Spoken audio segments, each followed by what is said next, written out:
Welcome to Inside Class, which is where First Presbyterians' faith, values, identity meet today's world. Oh, we have one person that's joining us again. We are in the midst of a series of classes that are addressing ethics and morals in the workplace.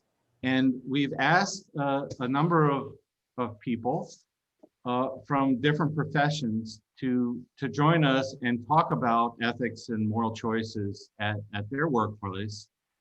Today, we're joined by Scott Zogg. Scott had a 35-year career at Collins Aerospace. He retired just earlier this year, and he retired as the Chief Information Security Officer of Collins Aerospace. Scott had a large number of roles as he worked in this area, and he has a very broad view of what work is like in that industry. I got to work with and for Scott in my career, which is still ongoing at Collins. And I know him to be especially qualified to address the subject that we're addressing in this series of classes. So I'm really excited to invite Scott to join us. And I know more people are joining us kind of as we're going. We didn't maybe wait quite long enough, but Scott, welcome to First Presbyterian Insight class, and thank you for joining us. Yeah, well, thanks, Matt, and yeah, glad to be here, and glad to be joining you and seeing you again. It was kind of nice catching up a little bit before we started. So today I'm gonna, I guess, talk about those 35 years that Matt mentioned, and kind of some of the positions that I held, and some of the questions of faith that came up through those, how I discerned through those 35 years that God was calling me to live my faith in that workplace. And, so I truly believe that God puts us in the positions that he puts us in for a purpose, and if we're faithful to them, he's going to allow us to find ways to use whatever those positions we are to bring his light and peace to that little corner of the world that he puts us in. And and in the process, maybe we can encourage others that are there with us to grow in their relationship with God. And so while I was at Collins, I my first 17 years were as an engineering individual contributor. Great years. I loved the ability to create, the ability to invent. And then after those 17 years, I went in. I became a leader first. In a lower level leader, just leading a small group of people, which was fun from the standpoint of getting to do a lot more mentoring, getting to do a lot more encouragement of others. And then finally, as Matt mentioned, I retired as an executive of the company. And so today, what I'd like to do, and this can be an informal discussion, if anybody wants to interrupt and ask questions in the middle, you don't have to hold them to the end. But there will be time at the end for questions, but definitely if you think you'd like to jump in, feel free to do that. But I'm going to talk a little bit about how my faith guided me, through all of those various different positions, both as an individual contributor and then as a leader at various different levels. So I guess just to first start just a little bit with my background.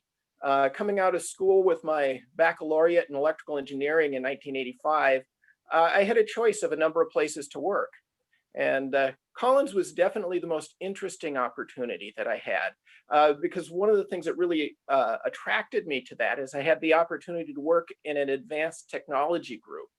And a lot of the work that we did in that advanced technology group was with an organization called the Defense Research Projects Agency, doing some of the very front level kinds of things. And the group that I went into at the time was working on a handheld GPS receiver, which, okay, today that's not too exciting, because you can put a GPS receiver on a really, really small portion of a digital chip. It takes up almost nothing.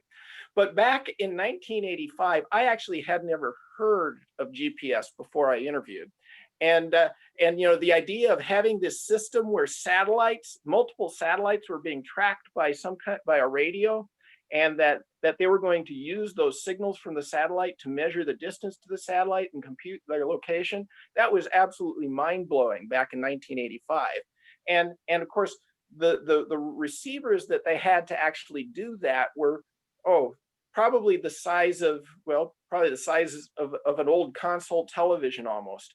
Whereas we were going to get this thing that was this big box down into a little bitty handheld receiver.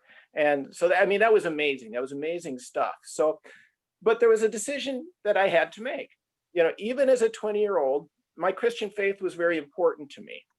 And one of the things I remember spending some time thinking about is whether I really wanted to spend my career working on defense research, or whether I wanted to do something else. Was this a good use of the intellectual gifts that God had given to me?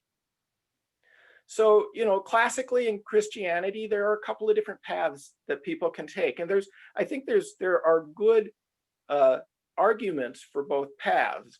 There are some people who take the theory that our Christianity calls us to pacifism, and that engaging in war is always wrong. Then there's another path that there are times when war not only is not wrong, but when actually there can be a moral obligation to go to war to protect the innocent. Growing up as a child during the Vietnam War years, those were some formative years of my life, and seeing the images of the war and all the casualties on TV, and feeling all the turmoil that it created in our nation, I had a grave sense, I would say, of the terrible cost of war. I think that was something that was always in front of me and always on my mind.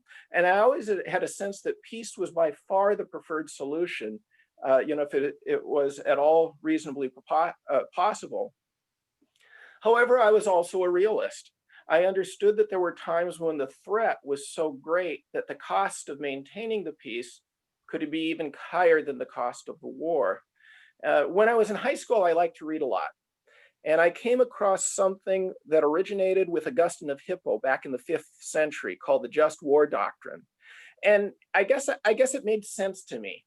And I kind of adopted it as my approach to evaluating when a war might sadly be the most just choice, and when there actually might even be a moral obligation to enter into war to protect the innocent if you had the ability and the opportunity to do that. And according to the just war doctrine, a war is, first of all, is only just when it's fought in defense. And even under those circumstances, there's 4 strict conditions for legitimate defense by military force. The first one is that the damage inflicted by the aggressor on the nation or community of nations must be lasting, grave, and certain. The second is that all other means of putting an end to the situation must have been shown to be impractical or ineffective. Third, there has to be a serious prospect of success. If there's no possibility of success, then there's no good justification for the violence that war necessarily intends. And finally, the use of arms must not produce evils and disorders that are graver than the evil to be eliminated. And with the power of some of our modern means of destruction, such as nuclear warheads and things like that, that makes that something that was very heavily must be evaluated in terms of entering into war. So the just war doctrine also stipulates that the evaluation of those criteria for moral legitimacy belongs to the prudential judgment of those who have the responsibility for the common good. So in other words, you can't just decide to go into war and do it yourself. There has to be a legitimate authority that is declaring the wars. So when what might a war be just? So I thought of the Civil War, where you have this terrible evil of slavery. And I thought of the Second World War, where you have the Nazis rounding up and killing millions of innocent people. And the Japanese actually were committing very similar atrocities in China, where the tremendous animosity between the Chinese and the Japanese, even to this day, for some of the war crimes that were committed. So in the mid 1980s, when I was making the decision, the US was in the middle of the Cold War with Russia and communism. Stalin and his purges, Mao and his Cultural Revolution, the Khmer Rouge had together, if you look at the total number of innocent lives that just those groups had claimed, runs into the tens of millions. And that was just the past 50 years prior to 1985, right? So in just 50 years, there was a lot of evil there. And it seemed just that the US should have the right and even the responsibility to be able to stand up against this and try to prevent the spread of something that really was so evil and causing so much damage in the world. And of course, if it was going to do so, having the best technology available to do this would allow the United States to do it and spare the most lives as possible. So by that analysis, I guess I decided that it was a good to work in the field, and that it was something that was not only good, but that actually something that was worth making this my life's work. So once in the workforce, though, there were other moral issues that came up in the course of doing my job and interacting with coworkers. One of these that I ran into, and I think probably almost everybody runs into it in one way or another where they work, is the issue of gossip, and also the issue in a larger company, the issue of relationships between different groups within the company. And these two I kind of handle together a little bit as I think about them, because they're kind of the same thing. Whereas the gossip is maybe more on an individual to individual basis. One of the things that I discovered was that there's a lot of group gossip that goes on. And let me kind of explain that. So as I began at the company, I quickly discovered that the group that I was a part of, we were all geniuses. Yeah, we were really smart, but that every other group that we worked with were just absolute idiots. Does anybody have that same situation maybe in your own place of work? I think there's a lot of places, a lot of people work with idiots. I probably a lot of the people who worked with me work with idiots too, right? But as I found out, the other groups felt the same way about us, right? And of course, I'm overstating this to make a point, but it was very true. There was a significant amount of tribal culture in the company back in the mid 80s. And as a new person, I'm not proud to say, but that I did at first fall right into this. And I was just very thankful that I was part of the group of geniuses and hadn't accidentally gone to work for one of those other groups. But however, as I worked at the company for a few more years, I had the opportunity actually to be loaned out to some of those other groups and actually work on their projects. And I realized that those idiots were actually very competent and even ingenious in their own ways, and that they had insights into issues and requirements for products and delivery that a lot of the time we in our technology area didn't necessarily see.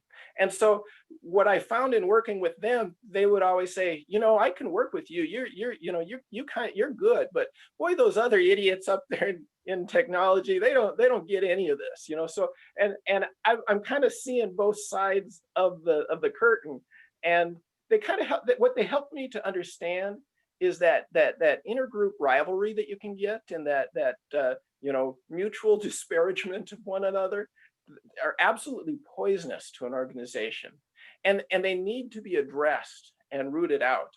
And so as I actually became a leader, this was something that I brought into that leadership, and it became a real pet peeve of mine.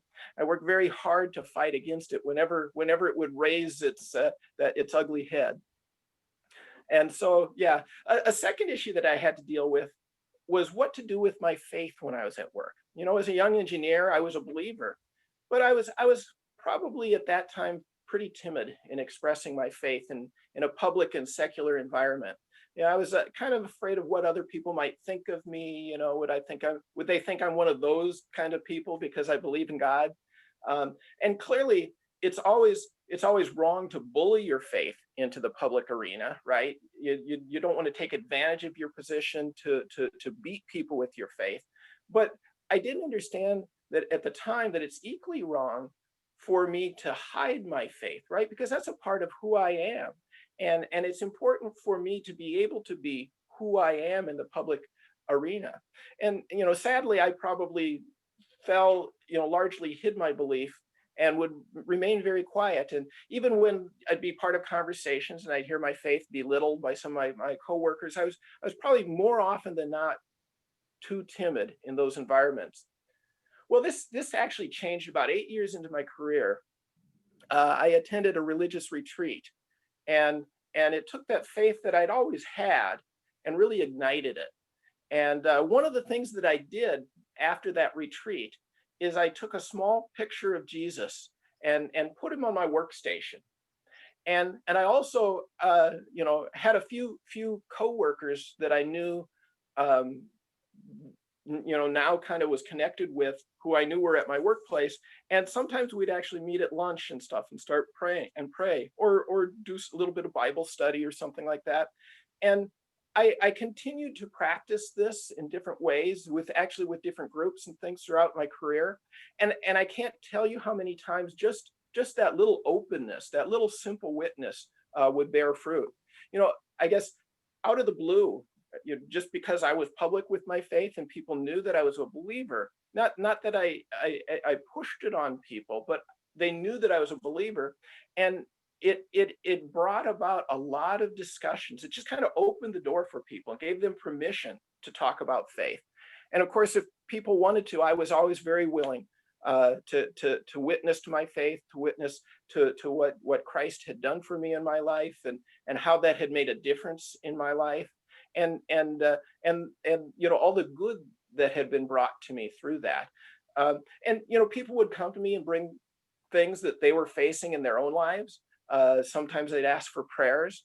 Sometimes I'd ask them, "Would you like me to pray for you, or pray with you?" That's the powerful thing too. Is sometimes we'll say we'll pray for you, but what I found is it's a whole lot more powerful if a person's willing to just take a moment and pray with them right on the spot. And the consolation that it gives to people, and the witness that it gives to people, I think it can be very powerful, and in some cases, maybe even life changing. And I think we're called to be that faithful witness, and let God worry about the fruit. I don't know the impact that I had on everybody. I don't think any of us will know the impacts we've had, probably until we by God's grace reach heaven someday, and are in that beatific vision, are able to see all of the ways that people influenced me, and all the ways that maybe my little faithfulness may have influenced others. So being more open with my faith in the workplace also caused me to be invited into a number of small groups that would meet at my workplace over the lunch hours. So over my 35 years, at various times, I was in part of at least 3 different groups that either met for prayer or Bible study or something like that over the lunch hour. And this was a good way for me to be built up in my faith, as well as to encourage other coworkers who similarly wanted that support to grow in their faith in the workplace. So after serving as an individual contributor for about 17 years, I was invited to, for the second time actually, to consider a leadership role. I'd previously turned down a leadership role because I would have had to have left the technology organization. And I really, really loved developing technology. However, this time the role would allow me to stay in the technology and actually lead a group that was being newly formed in my specific area of technical expertise. And so it was just too good to turn down. And I figured if I'm going to make that jump and go into leadership, this is something I had to give a try. So as a lower level leader, there were a number of lessons that I needed to learn. First, I learned that as a leader, I needed to support my people in accomplishing their work, but I couldn't tell them how to do it. See, when I first became a leader, I would see how one of the engineers on my team was doing something, and I knew that there was a better way to do it because I'm fresh from this technical mindset, and I was pretty good at what I did, which is probably one of the reasons why I was asked to be a leader. And so I would kind of say something like, well, why don't you do it this way? And of course, since I was their leader, quite understandably, they'd take that as instruction and they'd try to do it my way. But of course, in the area of technology creation, the technologist needs to understand the approach that they're pursuing very well. And so to do it a way that you don't fully understand is not likely to be very fruitful. And in a couple of cases, this turned out really badly as somebody took my direction, and they never really understood what I was asking. And so the end result was they weren't able to get the good results in their research.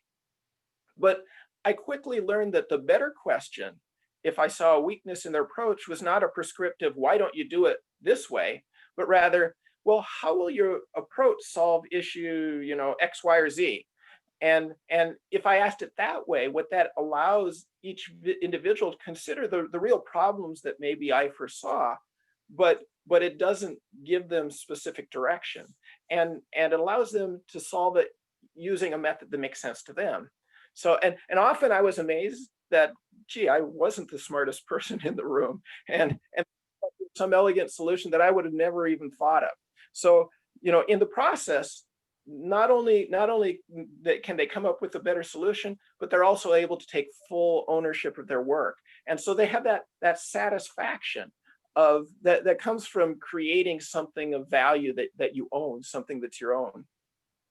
So a second thing that I quickly learned as a leader was that as a leader, I was only as good as my team. And so I realized my primary job was to keep the team happy and allow them to focus on what was important, which is really what they wanted to do in the first place, right? They wanted to develop their technologies. That's why they had become technologies. So I had a leader once who described this role colorfully as a manure deflector, only he didn't use the word manure. And when non-productive work comes down, he would take it on himself to the best of his ability or reduce the level of distraction to the team so that the team could focus on the job at hand and what they're good at and what they love to do, what motivates them. And the result is a much happier, more productive team. Another thing that I did as a leader from the start was having a lot of one-on-one conversations with my team. Even as I rose to higher levels in the company, I would try to make it a point of at least at some even low frequency being able to get with each member of my team at some time or another.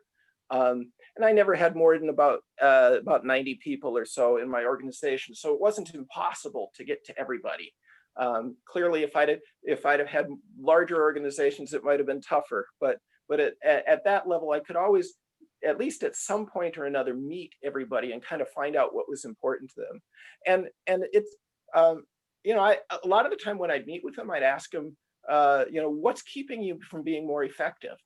And then when I heard something, I'd make it a priority to act on that, to remove whatever obstacles they identified, and try to help them be more effective. At one point, I came across a concept of servant leadership, and that's something I tried to incorporate very much into my leadership. The concept of servant leadership is something that's been discussed in business circles for some time, and it actually goes back. The first place where I've been able to find it was a 1970 essay written by a man by the name of Robert Greenleaf. The servant is a leader, in which I think that's the first time that phrase was ever used. And what Robert Greenleaf wrote was that the servant leader is servant first. It begins with the natural feeling that one wants to serve first, then conscious choice brings one to aspire to lead. That person is sharply different from one who is leader first, perhaps because of the need to assuage an unusual power drive or to acquire material possessions.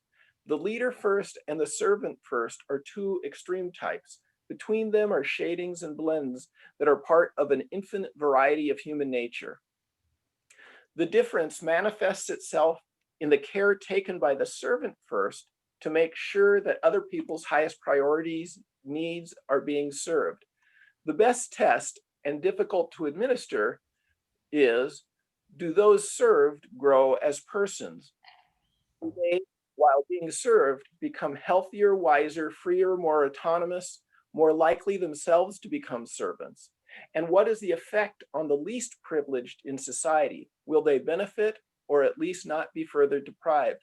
And when I read this, it just rang true to me that this was really a good model for a leader. And I kind of looked for ways to incorporate that in what I did. And every once in a while I would come back to that and say, is what I'm doing and the way I'm leading my organization, am I doing this as a servant first? Or am I too worried about what's in it for me, right? And so, of course, Roberts was a Quaker, and his Quaker Christian faith, no doubt, played a big role in his development of this concept. Quite possibly he was inspired by readings like Isaiah 53, which includes the passage, "If he gives his life as an offering for sin, he shall see his descendants a long life, and the will of the Lord shall be accomplished through him," which of course is fulfilled by Jesus, the ultimate servant leader, in his passion, death, and resurrection. He may have also been influenced by passages like Matthew 20, in which James and John's are asking for seats of power. If you remember, can we sit at your right and your left? And it starting in verse 20. He says, "Then the mother of the sons of Zebedee approached him with her sons and did him homage, wishing to ask him for something. He said to her, 'What do you wish?' She answered him, 'Command that these two sons of mine sit, one at your right and the other at your left in your kingdom.' Jesus said in reply, 'You do not know what you're asking. Can you drink the cup that I'm going to drink?' And they said to him, 'We can.' He replied, 'My cup you will indeed drink, but to sit at my right and my left is not mine to give, but is for those for whom it has been prepared by my Father.'" Of course, when they heard this, the two brothers became indignant. And Jesus said to them, this is kind of the key of that gospel. He says, "You know that the rulers of the Gentiles lord it over them, and the great ones make their authority over them felt. But it shall not be so among you. Rather, whoever wishes to be great among you shall be your servant, and whoever wishes to be first among you shall be your slave. Just so the Son of Man did not come to be served, but to serve and to give his life as a ransom for many." So what I found as I tried to implement the principles of servant leadership to the best of my ability was that certain servant leadership is not just a good way to practice your faith, it's actually also great business. This is actually, as I started looking at things coming out of Harvard Business Review and some of the other, they've shown that servant leadership models have shown that business leaders who practice this tend to have higher performing teams, greater levels of engagement among their teams, and of course, these are key indicators of business success. So it kind of struck me that this is also kind of in line with Thomas Aquinas's definition of love, and I've always thought this was the best definition of love, which is seeking the good of the other as other. In other words, Thomas's definition of love says that for me to love one, it calls me to seek your highest good and to work for that good. And it might even cause me to sacrifice my own interests and preferences. And that's exactly what being a servant first is, and being a servant leader is first, is seeking the good of those who work for us and with us, as opposed to what's in it for me. Getting that what's in it for me entirely out of our leadership to the best of our extent is kind of the ideal there. So of course, Jesus was the ultimate servant leader. His sacrifice on the cross led to that life-giving salvation of the world. And when we participate in this ultimate sacrifice by uniting our own small sacrifices through servant leadership, out of love for others, he makes our sacrifice life-giving as well. So, of course, the other, model of being the leader first, I've seen that also, and I've seen that be very destructive in an organization. In contrast, that servant leadership is most definitely life-giving to the organization. So I guess, I've been talking for a while, maybe longer than you wanted, Matt, but maybe we could throw it open, and if anybody else has any questions or any insights that maybe you had while I was talking that you'd like to add to the conversation, just invite anybody to jump in and go wherever they want to take this. From my perspective, there's so many interesting things that you said, Scott. It's kind of hard to narrow it down to a question, but I'll just pick one that crossed my mind when I thought early when you were talking about your decision to go into aerospace and defense, and the criteria for what a just war is. And I feel obliged to poke at you, even though everything you said was very sensible. But to keep the conversation going, I'll observe that the examples that you used of the Civil War and World War II and the criteria that you suggested that it was a just war were things that were only known kind of more or less in retrospect. The Nazi killing all those people, and in Japan as well, for example, weren't really understood when the decision was made to go into war. And it strikes me that it's very hard to make that decision with the incomplete information that you're also having. And also in the Civil War, for that matter, even though a lot of it was about slavery, for a lot of people, the motivation in the North was to keep the country together as opposed to freeing slaves. And I wonder if you could comment on that. Sure. It's so hard to make these. I can comment on both of those. And yeah, no, a lot of the time we do find ourselves in, that's why moral decisions are so tough, right? A lot of the time they are much more clear looking in the rearview mirror than looking forward. Some of the things some of the things that were done were known. But I think the extent of the Holocaust was, I don't think was fully comprehended until after the war. It was known that people were being rounded up. It was known some of those things, but exactly what was happening, yeah. We run into similar situation in China today, right? Where we know there's like a million or so Ungars who are in concentration camps today. We know certain things, but there's a lot we don't know, right? And so I would agree with you that those principles, I think, are good principles, but actually coming down to making that decision is a hard one. And that's where I think good people can, based on their understanding of the facts, which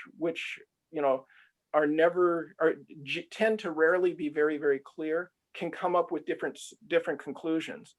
And so taking now the case of the Civil War, I would agree that many people probably entered into the Civil War and slavery was not the primary criteria. That doesn't necessarily mean the war is not just, right? So for me, had I been living in the North at that time, or even living in the South at that time, I hopefully would have had the moral foresight. Although you never know. Living in a culture, you can also be influenced unduly by that culture. But hopefully, I would have had the moral foresight to look at that as saying this is the primary turning point on the morality or immorality of this war, and I would have aligned my involvement accordingly. But yeah, so it doesn't change the theory, but putting the theory into practice can be a very difficult thing. So I guess I brought that up because I wanted to point out how I looked at it at that point in the middle of 80s, when I had to make that decision that, do I want to spend my life essentially making things that are going to be used by the military? Right. And I felt that there was enough evil in the world, real evil in the world, that the US at the time was the primary stopgap for, that it was a worthwhile way to spend my life, to help make that US military as effective as I could. Um, yeah, Mhm. especially since, you know, what we found is a lot of the type of technology things that I worked on throughout my career were precisely the type of things that allow there to be fewer casualties in war. You know, allow bombs to be more carefully directed so that they're less likely to hit civilian targets and things like that. And again, I think people could disagree with that. I very much respect people who reject the just war doctrine and take a more pacifist view at things. I definitely respect that tradition as well, because it's precisely because of what you said. A lot of the grayness that there is at the time when you're actually evaluating these criteria, a lot of the time it is very difficult to do a good job of really evaluating this criteria because we don't have all the information. So I'm going to jump in. I'm Nancy Cobb. Hi, thanks for everything you said. I think I love the concept of servant leadership. It was definitely something in my university career that was talked about and so forth. And it was talked about in both, I've taught in both Christian universities and public universities, and it was actually talked about in both cases. Mm-hmm. And I think about the connection between, you know, okay, so how do you get a servant leader that, because I'm thinking about, you're talking about war and everything and the gray areas and so forth, and leaders, I mean, from what you know, the 50 years after the Vietnam War and watching the long PBS documentary about it, those were definitely not servant leaders who made those decisions. They from what I could tell, and maybe this was slanted, but they were making decisions to preserve their own political power, because they didn't want to be the ones who got us out of, they thought it was anti-communist, you know, supposedly anti-communist. Anyway, so, and I think about servant leaders and their what their responsibility is in informing the people, and then how in the world, in our current culture, do people, you know, the word fact, that's a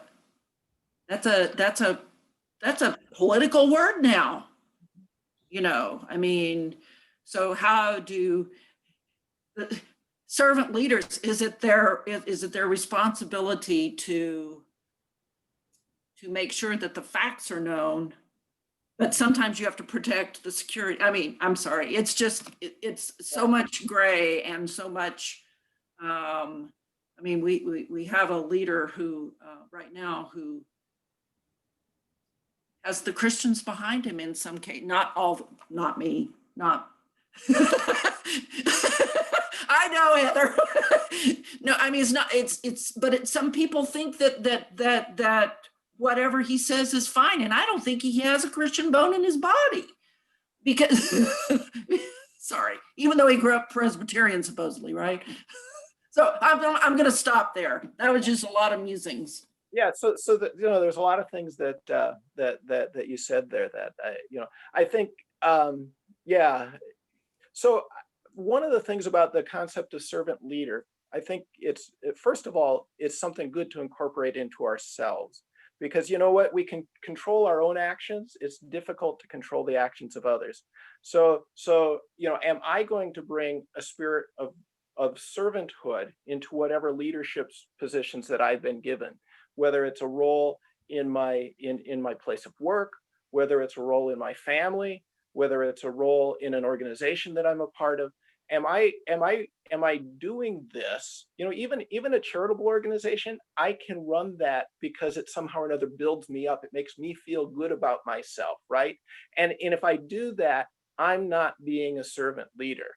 You know, the reason why I should be doing that is because I want to build up the people who that organization is set up for, and even build up the volunteers, and not just build them up like you know, make them feel good about themselves, but really help bring them to Christ. I mean, because as Christians, right, isn't all that we do ultimately, we should be able to ask the question, how does this thing that I'm doing bring others to Christ? And is that my primary motivation? And if it isn't, then I need to sit down and pray a lot about that. And I say, well, why, you know, what are my motivations here? And if they're not bringing other people to Christ, then I really need to kind of, I need to kind of wonder, well, what is it? And so now we can project that out and look at leaders, political leaders that we have.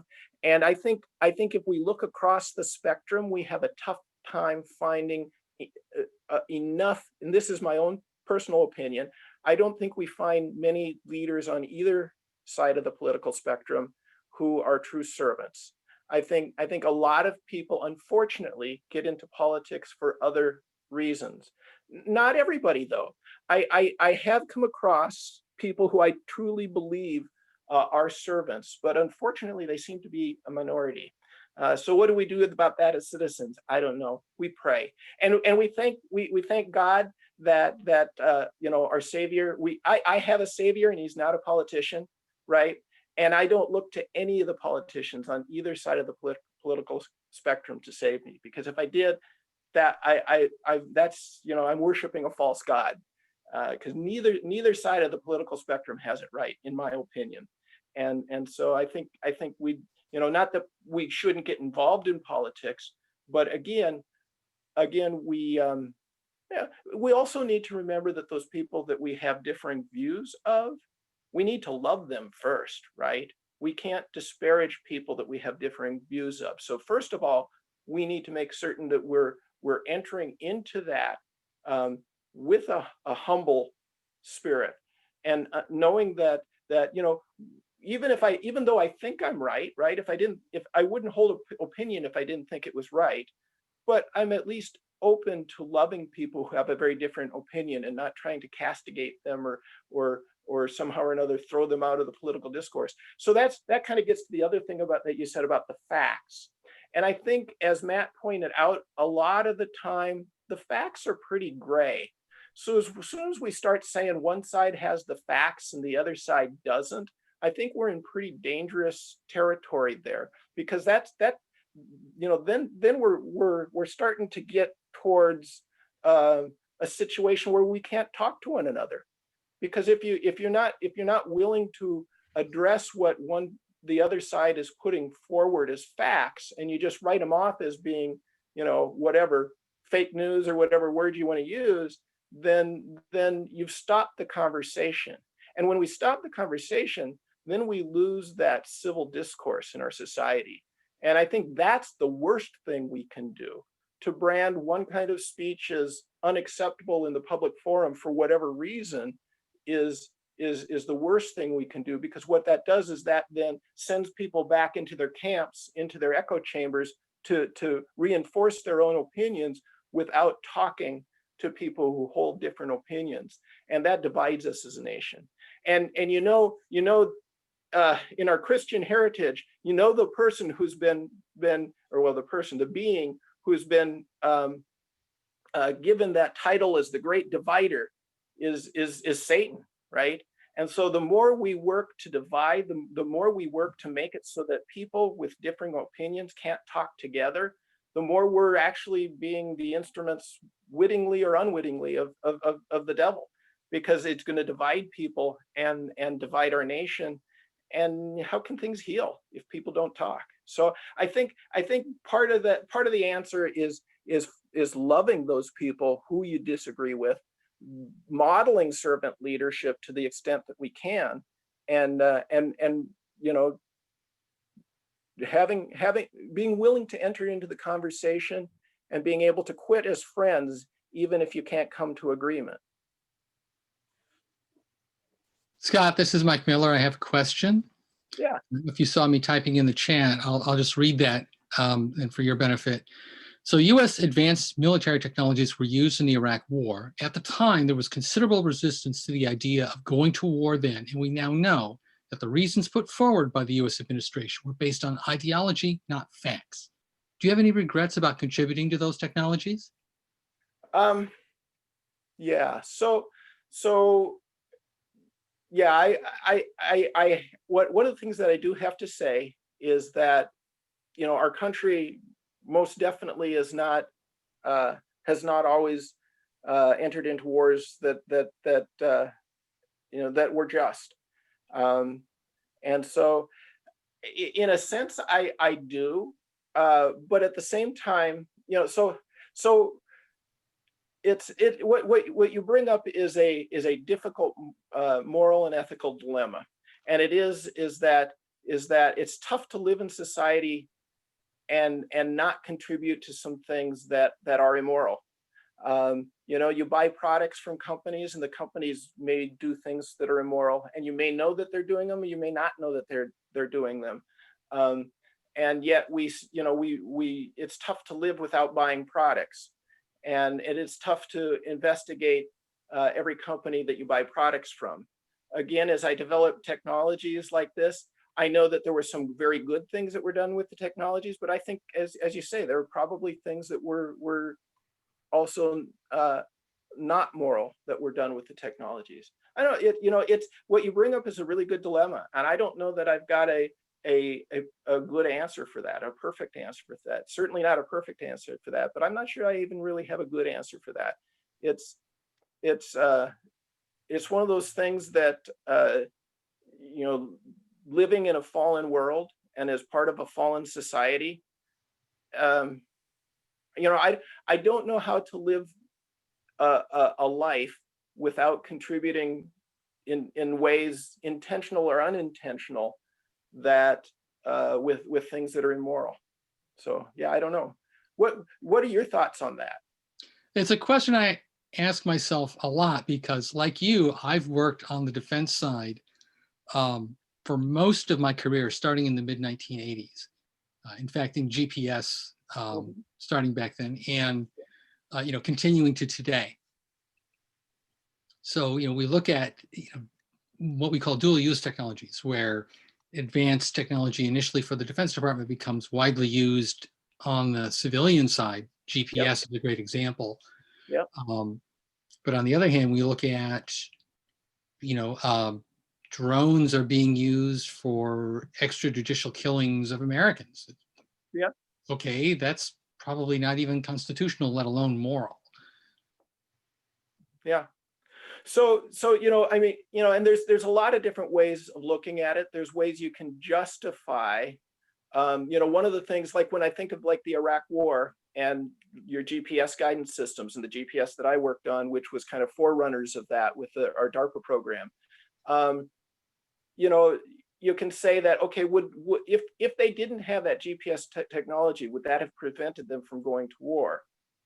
I don't think so. I agree with you there.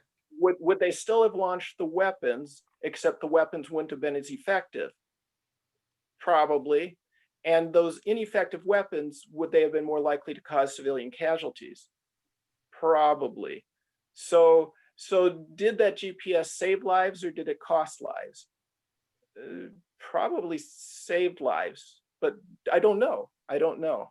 And so, you know, of course, there's a lot of different ways of thinking about it. And, you know, I think it's one of those things that I don't know. I don't have a good answer for you there. It's a tough quandary, and it's something I don't know. I would encourage you to keep thinking about and praying about and seeing what God tells you. But yeah, it's a tough quandary. Probably have time for maybe one more question. Yeah, I got a question. Can you hear me? Yeah. Yes. Hi, Lynn. So I would think, because, you know, I don't work at Rockwell, but I don't make those weapons, but we all benefit from those weapons in war, good war or war, just and unjust wars, and in the community we live in with the taxes, the contributions. So we're all in this together. I would think the challenge would be, I think politically and who we elect and the influence we can have in a limited way on the kinds of people we elect and their views of making these really profound decisions, even though the unknowns are mind-boggling. You know, I just reading the other day, 33,000 18-year-olds died in Vietnam. It was really heart-wrenching, and that's just that one. But there's kind of almost a political action one should have, and that includes all of us, so me too, to try and make the best decision. And even the question would be easy for me to sit here too and say, like in defense budget, would I ever, you know, and how many of us could bite the hand that feeds us? I don't care if it's Rockwell, you know what I mean? But I think those are questions we have to ask, and how we get politically involved in our society to the best we can in a really limited world of what we can do. But at the same time, I think we have a responsibility to make those really big deal type questions and challenges to our leaders. And we go. Yeah, I think that's a good point. I think that's a very good point. I think it's a good point to end on. Definitely, you know, if we can do what we can to try to help our leaders see what's important to us and what are those criteria that they should be using when they make that solemn decision of using force that's going to be lethal. You know, standing up in the public square and bringing our Christian values to that. I think that's I think what you call for is exactly what we need to do. And that's sometimes it's the best we can do. We can't necessarily make the decisions, right? Because we are only a portion of the society, but we certainly can make our voices heard to the extent possible. So I think that's a really good point. Great. Hey, thanks very much, Scott, for joining us today. Really, really interesting presentation and great discussion. I'll tell other people I should have checked the schedule before signing on today. I believe we do not have Insight class next week, but then we have Autumn Pino the week after joining us from the school system. So check the web page and Pastor Heather's weekly email for what our next class is. I'm 90% sure that that's our schedule going forward. Heather, did you want to say something? No. I was just trying to check online here, but I can't do it fast enough, and I don't know. I just did it real fast and looked at my little cheat. Yeah. That's what Yeah. it is. Yeah. Okay. You know better than I. No, I was just gonna say I am.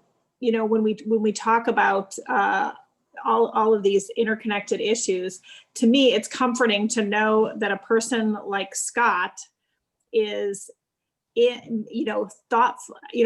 I guess we can talk about the ways in which Christians relate to or distance themselves from culture, and it's comforting for me to know that someone who is thoughtful and attempting to chart the most moral and course through his life and through his work is there. I would much rather have that than have Scott say, I'm not going to have anything to do with that, and have someone else who doesn't hold those same kinds of values. So thank you for that work, Scott. Well, thank you. Yeah, it was a pleasure being on here and having this conversation. So Great. Well, again, thanks, Scott, and we look forward to future insight meetings. all right. Bye-bye.